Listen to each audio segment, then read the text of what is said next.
Hello दोस्तों, एक बार फिर से स्वागत है हमारे ज्ञान फॉर यू यूट्यूब चैनल पर। दोस्तों, आज का जो वीडियो है, इस वीडियो में हम लोग बात करेंगे झारखंड सरकार की तरफ से निकाली गई एक बड़ी वैकेंसी के बारे में। ये जो वैकेंसी निकल के आई है, बहुत ही दिन बाद वैकेंसी निकल के आई है दोस्तों। इससे पहले वैकेंसी निकल के आई थी, लेकिन ये डिस्टेंस अगर देखें तो बहुत लॉन्ग डिस्टेंस के बाद ही ये वैकेंसी निकाल के आई है। बात करते हैं हम लोग जेएसएससी की। जेएसएससी किसको नहीं पता है दोस्तों? अगर कोई भी तैयारी कर रहे हैं जो झारखंड में हैं, तो वो लोगों को सबको को पता है जेएसएससी, झारखंड कर्मचारी चयन आयोग का। तो इसमें जो वैकेंसी है, इसके बारे में आज इस वीडियो में पूरा डिटेल में हम लोग बात करेंगे। बहुत दिन बाद आई हुई वैकेंसी के बारे में, किस तरह से इसको अप्लाई करना है, क्वालिफिकेशन क्या दी गई है, सैलरी रेंज बहुत ही अच्छी खासी दी गई है। लगभग 35,000 स्टार्टिंग सैलरी आप लोगों को मिल जाएगी। तो चलिए स्टार्ट करते हैं ज़्यादा देर ना करते हुए। और आने वाला वीडियो में मैं आप लोगों को ये भी बताऊंगा कि इसको अप्लाई किस तरह से करना है।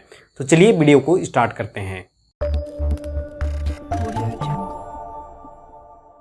सबसे पहले हम लोग क्रोम ब्राउज़र पे आ जाएं, या कहीं पे भी किसी भी ब्राउज़र पे आ जाएं जहां से हम लोग ऑफिशियल वेबसाइट को ओपन कर सकें। तो सबसे पहले मैं क्रोम पे आया हूं। यहां पे जेएसएससी करके मैं इंटर करता हूं, सर्च करता हूं। तो सबसे पहला वाला जो लिंक आ जाता है, सॉरी एसएससी हो गया, जेएसएससी। तो इस पे सर्च करेंगे तो सबसे पहला वाला जो लिंक आ जाता है, ये हम लोग का झारखंड का ऑफिशियल वेबसाइट है जो जेएसएससी का है, jsscnic.in। या तो फिर डायरेक्टली आप URL पे टाइप करें www.jssc.nic.in। तो मैं जेएसएससी करके सर्च करके क्या हूँ, क्योंकि बहुत किसी को ऑफिशियल वेबसाइट का लिंक नहीं पता रहता है, तो जेएसएससी का सर्च करें और पहला वाला लिंक पे क्लिक करें तो ऑफिशियल वेबसाइट आ जाएगा, Jharkhand staff selection commission, Jharkhand कर्मचारी चयन आयोग। अब यहाँ पे आने के बाद थोड़ा सा नीचे आएंगे तो यहाँ पे देखिए व्हाट्स न्यू दिया गया है। इस पे मैं व्यू ऑल कर देता हूँ और ये जो रिक्वायरमेंट दिया गया है इस पे मैं क्लिक करता हूँ। रेगुलर वाला जो दिया गया है इसी पे मैं क्लिक कर देता हूँ। इस पे क्लिक करते ही इस तरह से इंटरफेस आ जाएगा, जहाँ पे लगभग 9.5 MB का एक PDF फाइल दिया गया है। इस पे मैं क्लिक करता हूँ तो PDF सामने आ जाता है और यहाँ पे हम लोग को पूरा डिटेल में, बहुत ही डिटेल में दे दिया गया है। देख सकते हैं 57 पेजेस के दिए गए हैं। अब यहाँ पे झारखंड कर्मचारी चयन आयोग, कालीनगर चाय बागान, नामकुम का एड्रेस दिया गया है और यहाँ पे मेल आईडी भी दिया गया है। नीचे आते हैं, थोड़ा सा इंपॉर्टेंट जो है और जल्दी में थोड़ा सा देख लेते हैं, क्योंकि पॉसिबल नहीं होता है 57 पेज को अगर बारीकी से एक लाइन बताएंगे तो 4 से 5 घंटे लग जाएंगे। तो यहाँ पे भारत के नागरिक जो हैं इसको अप्लाई कर सकते हैं। परीक्षा शुल्क स्टार्टिंग में दिया गया है 800 रुपया, और परीक्षा की छूट जो दी गई है अनुसूचित जाति जनजाति विद्यार्थी के लिए 200 रुपया दिया गया है, बाकी सबके लिए यहाँ पे 800 रुपया दिया गया है। ये अमाउंट जो रहेगा नॉन रिफंडेबल अमाउंट होगा, अमाउंट जो दिया गया है। उसके बाद 4 नंबर से हम लोग का क्या क्या कैटेगरी में क्या क्या पद है वो स्टार्ट हो जाता है। पहला है सीरियल नंबर, फिर पद का नाम दिया गया है, फिर आरक्षण कोटि क्या क्या, किस किस कैटेगरी में क्या क्या वैकेंसी है वो दे दिया गया है। महिला के लिए अलग से रिजर्वेशन यहाँ पे दिया गया है। पहला मैं एक बता देता हूँ, देखिए वैज्ञानिक सलाहकार अनियोग्यत्र के लिए दिया गया है। अनारक्षित के लिए 6 वैकेंसी दिया गया है, अनारक्षित के लिए 6 दिया गया, अनुसूचित जनजाति के लिए 4 दिया गया है और अनुसूचित जाति के लिए 1 दिया गया है। देखिए उसके बाद अत्यंत पिछड़ा वर्ग के लिए 1 दिया गया है, पिछड़ा वर्ग के लिए 1 दिया गया है, आर्थिक रूप से कमजोर वर्ग के लिए 1 दिया गया है। तो इस तरह से कैटेगरी वाइज सबका डिवाइड किया गया है। दूसरे नंबर पे आएंगे, टोटल पोस्ट हो जाते हैं 14। दूसरे नंबर पे आएंगे तो दूसरा नंबर में भौतिकी के लिए दिया गया है। देखिए अनारक्षित के लिए 2 दिया गया है, अनुसूचित जाति के लिए 1 दिया गया है, अनुसूचित जाति के लिए 0 दिया गया है, अत्यंत पिछड़ा वर्ग के लिए 1 दिया गया है, उसके बाद पिछड़ा वर्ग के लिए 0 दिया गया है, आर्थिक रूप से कमज़ोर जो है वो सब के लिए भी 0 दिया गया है। टोटल यहाँ पे 4 वैकेंसी है। और यहाँ पे रिजर्वेशन भी अलग अलग दिया गया, जैसे महिला के लिए इसमें नहीं है, इसमें 1 वैकेंसी दिया गया है रिजर्वेशन में महिला के लिए। इसी तरह से रसायन शास्त्र के लिए दिया गया है, विश्व विज्ञान के लिए दिया गया है। काफ़ी सारे यहाँ पे सब्जेक्ट के लिए वैकेंसी निकल के आई है जो जेएसएससी की तरफ से दी गई है। नीचे आते हैं तो ये जितने भी वैकेंसी हैं वो सबका सैलरी से रिलेटेड और क्वालिफिकेशन रिलेटेड दिया गया है। पहला तो दिया गया है यहाँ पे क्रमांक, जो सीरियल नंबर है, पद का नाम दिया गया है, वेतन दिया गया है, उसके बाद न्यूनतम क्वालिफिकेशन कितनी होनी चाहिए, उसके साथ साथ अनिवार्य ये क्वालिफिकेशन भी होना अनिवार्य है, जो 5 नंबर पॉइंट में दिए गए हैं। तो सबसे पहला वाला पोस्ट जो आ जाता है वैज्ञानिक सलाहकार अनियोजित के लिए दिया गया है। बैंड जो सैलरी आ जाता है 9,300 से लेके 34,800, ग्रेड पे 4200, जिसका स्टार्टिंग सैलरी लगभग 35,000 स्टार्टिंग ही हो जाएगा। उसके बाद ये चीज़ हम लोग कहाँ से मिलेगा, मेरे पास PDF है, मैं डाउनलोड करके रखा था, थोड़ा सा मैं दिखा भी देता हूँ आप लोगों को। जो गवर्नमेंट का रूल होता है वो हम लोग का पे बैंड जो दिया गया है 4200, ये देखिए 6 नंबर में दिया गया है 4200 जो दिया गया है, यही सैलरी के आधार से मिलेगा। स्टार्टिंग 35,400 दिया गया, इस तरह से बढ़ती जाएगा ये सैलरी। ये कब इसका एंड हो जाता है, देखिए यहाँ पे सैलरी लास्ट कितना आ जाता है, लाखों में आ जाता है, 1,12,400 सैलरी हो जाएगा। तो इस तरह से इसका सैलरी रहेगा। उसके बाद क्वालिफिकेशन की बात करते हैं तो किसी भी मान्यता प्राप्त विश्वविद्यालय से 55% अंक के साथ भौतिक अथवा गणित विषय में MSc कंप्लीट रहना चाहिए, या तो फिर ये क्वालिफिकेशन नहीं है तो ये भी अप्लाई कर सकते हैं जो यहाँ पे मेंशन अथवा में दिया गया है। किसी भी मान्यता प्राप्त विश्वविद्यालय से 55% अंक के साथ में फॉरेनिस्ट साइंस में MSc स्नातक BSc भौतिक और गणित में होना चाहिए।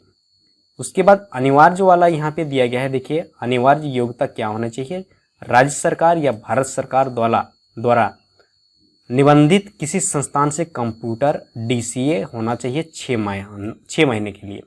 Diploma in computer application DCA complete होना चाहिए, 6 महीना का होना चाहिए, तब इसको अप्लाई कर सकते हैं। इसी तरह से दूसरा भौतिकी में आएंगे, सैलरी सेम दी गई है, 55% MSc मांगा गया है भौतिकी में, और एक्स्ट्रा क्वालिफिकेशन जो दी गई है इसमें भी 6 महीने का DCA दिया गया है। इस तरह से जितने भी पोस्ट हैं सबका क्वालिफिकेशन, सैलरी और एक्स्ट्रा क्वालिफिकेशन जो होनी चाहिए वो क्या है दे दिया गया है। जैसे ये जो 11th और 12th नंबर सीरियल है वो सब के लिए एक्स्ट्रा कोई नहीं है, लागू नहीं है, मेंशन कर दिया गया है। नीचे आते हैं, नीचे में ये जो अप्लाई करना होगा वो ऑनलाइन होगा।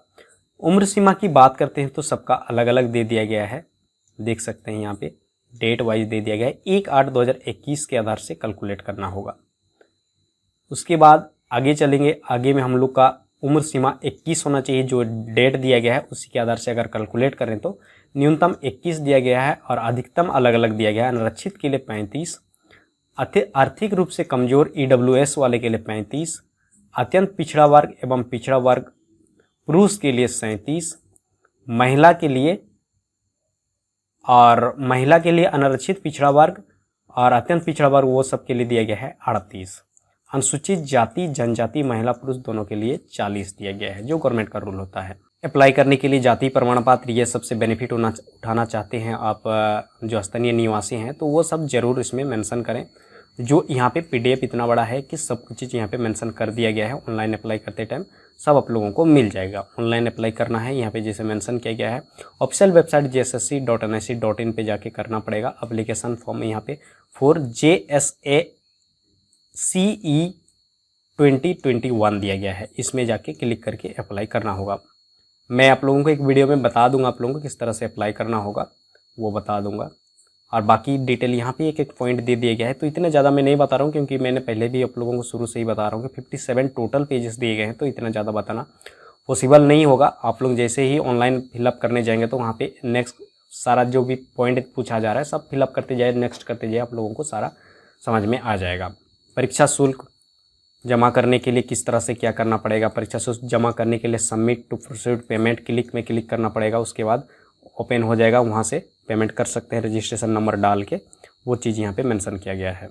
उसके बाद प्रारंभिक परीक्षा जो होगा, प्रारंभिक परीक्षा एकमात्र सामान्य ज्ञान का होगा जो यहाँ पे दिया गया है। 2 घंटे का समय रहेगा, टोटल क्वेश्चन पूछे जाएंगे 120। यहाँ पे कहाँ से कितने क्वेश्चन पूछे जाएंगे वो चीज़ दे दिया गया है, जिससे आप लोगों को तैयारी करने में बहुत ही ईजी होगी। सामान्य अध्ययन का 30 प्रश्न, सामान्य विज्ञान का 20 दिया गया है, सामान्य गणित का 20 दिया गया है, मानसिक जो रीजनिंग रहेगा वो 20 क्वेश्चन रहेगा, झारखंड से संबंधित जो ज्ञान रहेगा वो 30 प्रश्न रहेंगे। तो ये तो छोटा एरिया है झारखंड, इसी पे ज़्यादा फोकस करें। बाकी फोकस तो सारे में करना है, लेकिन ये छोटा सिलेबस होगा जो कि सिर्फ झारखंड के लिए रहेगा। टोटल 120 प्रश्न पूछे जाएंगे। इस परीक्षा में कोई न्यूनतम अर्हता नहीं है, कोई भी न्यूनतम अर्हता नहीं है या अर्थांक नहीं है, मतलब न्यूनतम इतना ही लाना पड़ेगा, वो अनिवार्य नहीं है। सामान्य ज्ञान का देख सकते हैं किस किस पॉइंट से क्वेश्चन पूछे जाएंगे, यहाँ पे सब कुछ मेंशन कर दिया गया। खेल खिलाड़ी, महत्वपूर्ण घटनाएं, राजधानी, लिपि, पुस्तक, भाषाएं, इतिहास, भूगोल, संस्कृत, सब कुछ मेंशन किया गया है। विज्ञान के लिए क्या है, सामान्य गणित के लिए कौन सा पूछा जाएगा, 10th लेवल का यहाँ पे दे दिया गया है। उसके बाद रीजनिंग वगैरह जो पूछा जाएगा वो किस लेवल से पूछा जाएगा, झारखंड से रिलेटेड क्या क्या है, भूगोल, इतिहास, संस्कृत भाषा दिया गया है, झारखंड का राष्ट्रीय उद्योग, खनिज, खेल खिलाड़ी, ये सबसे रिलेटेड क्वेश्चन पूछे जाएंगे। उसके बाद दूसरा नंबर आ जाएगा मुख्य परीक्षा। मुख्य परीक्षा में क्या रहेगा, पत्र 1 में देखिए कंप्यूटर ज्ञान एवं संचालन के लिए दिया गया है, विंडोज, MS ऑफिस, इंटरनेट और ईमेल, ये सबसे रिलेटेड रहेगा, क्वेश्चन पूछा जाएगा। तो ये सबसे डिटेल अगर जानना है तो इससे पहले जो JSSC का एग्ज़ाम हुआ था उसमें भी same Windows, MS office, internet, email से रिलेटेड क्वेश्चन पूछे गए थे। तो वो सबसे रिलेटेड हमने काफ़ी सारा वीडियो बनाया था, चैनल पर आप लोगों को मिल जाएगा, यहाँ पे देख सकते हैं। बाकी आगे आएंगे और भी जो एग्ज़ाम होगा उस तरह से, किस तरह से एग्ज़ाम होगा वो सब का डिटेल दे दिया गया है यहाँ पे। इस एग्ज़ाम में अनारक्षित के लिए 40% लाना ज़रूरी होगा, अनुसूचित जाति जनजाति महिला के लिए 32% दिया गया है, अत्यंत पिछड़ा वर्ग के लिए 34% दिया गया है, पिछड़ा वर्ग के लिए 36% दिया गया है, आदिम जनजाति के लिए 30% दिया गया है, आर्थिक रूप से कमज़ोर वाले के लिए 40% दिया गया है। उसके बाद नीचे आएंगे, नीचे में सिलेबस यहाँ पे दे दिया गया है, सिलेबस फॉर केमिस्ट्री, ये सबसे रिलेटेड यहाँ पे पूरा पॉइंट्स दे दिए गए हैं, कैसे कैसे क्वेश्चन पूछे जाएंगे, क्या क्या टॉपिक से क्वेश्चन पूछे जाएंगे, सारे सब्जेक्ट का यहाँ पे मिल जाएगा। सिलेबस फॉर जूलॉजी के लिए दे दिया गया है, केमिस्ट्री का हम लोग देखें, जूलॉजी का देखें, यहाँ पे फिर आ जाता है देखिए माइक्रोबायोलॉजी के लिए दे दिया गया है। तो यहाँ पे पूरा सारे सब्जेक्ट का यहाँ पे मेंशन कर दिया गया है, बॉटनी के लिए दे दिया गया है, सब सब्जेक्ट का पॉइंट्स दिए गए हैं कि किस किस पॉइंट से किस किस टॉपिक से क्वेश्चन पूछे जाएंगे। तो यहाँ पे लास्ट तक जाएंगे, मैं जितना भी स्क्रॉल कर रहा हूँ देखिए नीचे काफ़ी सारे यहाँ पे सारे सब्जेक्ट का दे दिया गया है। तो आप लोग किसी में अप्लाई करना चाहते हैं, किस किस सब्जेक्ट से रिलेटेड आप चूज करेंगे वो सब यहाँ पे आप देख लेंगे, उसके आधार से आप तैयारी कर सकते हैं। तो चलिए हम लोग वीडियो को करेंगे यहीं पे ख़त्म, मिलेंगे नेक्स्ट वीडियो में एक अच्छी सी जॉब के साथ, और एक इसी से रिलेटेड किसे अप्लाई करना है उसके बारे में भी मैं वीडियो बनाऊँगा। तो चैनल पर बने रहें और सब्सक्राइब करके रखें ताकि आप लोगों को वो वीडियो मिल जाए और आप लोगों को हेल्पफुल हो सके।